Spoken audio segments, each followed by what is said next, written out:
যে আমার পাস্তার লুক, মাশাআল্লাহ, বিসমিল্লাহ। যাদের বাচ্চারা সবজি খাইতে চায় না, এরকম পাস্তা বানায় ইচ্ছা মতো সবজি ডাইলা দিবেন, দেখবেন খাইব আর আঙ্গুল চাটবো। আমার বাচ্চারা তো অনেক পছন্দ পাস্তা। আমি পাস্তা অনেক রকম করে বানাই, আজকে এইভাবে বানাইলাম। আমার যখন যেভাবে মন চায় আমি ওইভাবেই পাস্তা বানাই। এখন আমার ছেলে আব্দুর রহমান খেয়ে রিভিউ দিব। সত্য কথা মানে বলার মানুষ, বুঝছেন, মুখের উপরে কয়ে দিব সত্য কথা কেমন হয়েছে। হ্যাঁ আব্দুর রহমান, এ তোমার আয়, খাকে রিভিউ দিও, how much test, how much give number. এটা আমার খাবার, এটা আমি খাবো, আমার হাজবেন্ড এখনো আসে নাই, আমার হাজবেন্ড আসলে খাবে। তো আজকে আপনাদের আমি পাস্তার ভিডিও দিলাম। পাস্তা ঘরে ইজিতে বানানো যায়, ইয়াম 3 ফেল। এরকম করে পাস্তা বানাবেন, ইয়াম 3 ফেল। বাহিরে বাচ্চারা যাইতেই চাইবো না ঘরের মজা নিলে।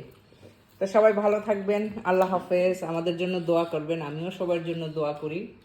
আমার ভিডিওগুলি ভালো লাগলে লাইক কমেন্ট শেয়ার করবেন। আপনাদের একটা শেয়ার, একটা কমেন্টস, একটা লাইক আমার এক ধাপ আগে নিয়ে যাইব। তো ভালো থাকেন সবাই। আসসালামু আলাইকুম, সবাই কিরকম আছেন আল্লাহর রহমতে।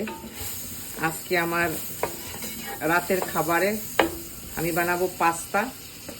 তো পাস্তা আমি কিভাবে বানাই এটা রেসিপি আপনাদের দিব, ধৈর্য সহকারে দেখেন। যদি কারো রেসিপি লাগে, মানে বাঙালি তার খায়, কেউ যদি বানাইতে চান তা আপনারাও বানিয়ে নিতে পারবেন।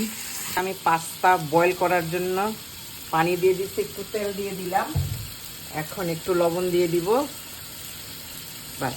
চিকেনটা একটু ভাজা নিছি, হালকা কালারটা চেঞ্জ করবো না, তো উঠাই নিতেছি, এখন হয়ে গেছে। পাস্তা ঢেলে দিলাম 1.5 প্যাকেট, যতটুকু আমার লাগাবো, আর না লাগলে রেখে দেবো। এখন আমি আবারও বাটার দিব, যে কোনো বাটারই দেওয়া যায়, কোনো অসুবিধা নাই, যে কোনো কোম্পানি। একটু গার্লিক, এখন আমি গার্লিকটা বেশি ব্রাউন করব না, দিয়ে দিব শক্ত সবজি যেগুলি ওগুলি। আমি আজকে নিছি ব্রোকলি, নিছি কুসা, নিছি শিমলা মরিচ আর ফুলকপি। দিব কুসা।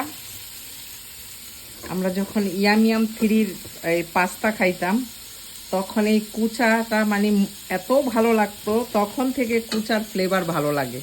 আগে খাইতাম না এই কুচা, মনে করতাম যে পানসা একটা সবজি, এখন খাই। সবজি আমার হয়ে গেছে, বাটার দিয়ে দিলাম, এখন পানিটা ছেঁকে নিব। একটু ময়দা দিয়ে দিলাম একটা গ্রেভি বানানোর জন্য, সস যেটা পাস্তার সস। আমি একটু এইভাবে বানাই নিব, একটু আমি ডালবো, রেডিমেডও ডালবো। একটু দুধ দিয়ে দিব, কারণ আমি ময়দাটা একটু ফ্রাই করে নিছি।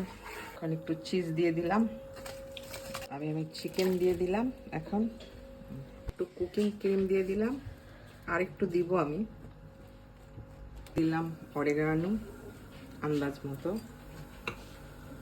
ব্ল্যাক পেপার দিয়ে দিব সবজি। আমি কিন্তু এখনো লবণ দিই নাই, লবণটা আমি একটু পরে দিব, কারণ আমার তো বাটার দিয়ে রান্না, এই জন্য আমি বাটারটা একটু পরে দিব। সে চিলি ফ্লেক্স ছিল না, এই জন্য আমি 3টা মরিচ ছোট ছোট করে দিয়ে দিছি, কারণ একবারে মিষ্টি মিষ্টিও ভালো লাগবো না, একটুখানি মানে যাতে ঝাল হয়। আমি পাস্তা আমি দেখি মনে হয় না এতগুলি দিব, অল্প একটু রাইখা দিব। চেকে দেখলাম একটুখানি লবণের দরকার, তা দিয়ে দিলাম, কারণ বাটারে প্রচুর লবণ থাকে। ক্যাপসিকামটা আমি লাস্টে দিলাম, যাতে ক্যাপসিকামটা কাঁচা কাঁচা থাকে। একটু ক্রিম দিয়ে দিলাম, মশলা চিজ। আমার পাস্তা রেডি, মাশাআল্লাহ। আমার বাচ্চারা খেয়ে রিভিউ দিবে। Final look.